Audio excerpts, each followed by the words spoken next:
All right, ADHD, part 3. So I was a little, transparent with y'all. Like, I shared a little bit of my story so that y'all could understand where I'm at with this, but don't think that's where I'm at, because here's the deal. My whole life I've had this ADHD and didn't know it, so I had a lot of problems. So when I came to town here in Nashville, like, I would lose my temper. I'd be at a gig somewhere, something would happen, somebody would do something. I didn't know they were triggering my ADHD. I didn't understand any of that. I just would lose my temper. And I was always right when I lost my temper. But over time, I started to realize that the dude that loses his temper is the crazy one.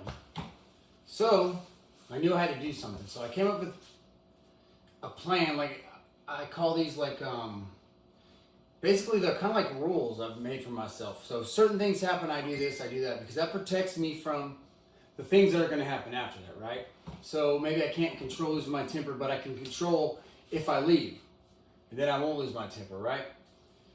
So every time I lost my temper, I was visualizing a lot back then and doing the master key system, the secret, all that.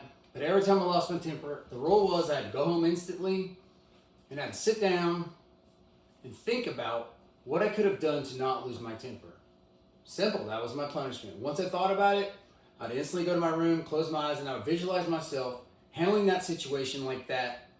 Like, that's how I did it. Not like I lost my temper, like the way I visualized it. Once I did that, that was my punishment. I was done with it. It was forgotten about and forgiven, right?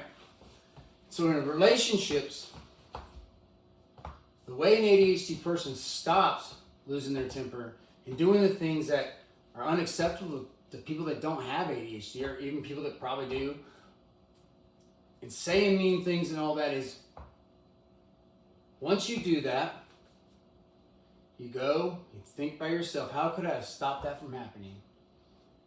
And there's for sure an easy fix, an easy way. You go back, you visualize yourself handling that situation that way. And it's going to take some time, but I assure you, in time, those outbreaks of anger and things like that will completely end. Let's do that together. Thank you all so much. See you next time.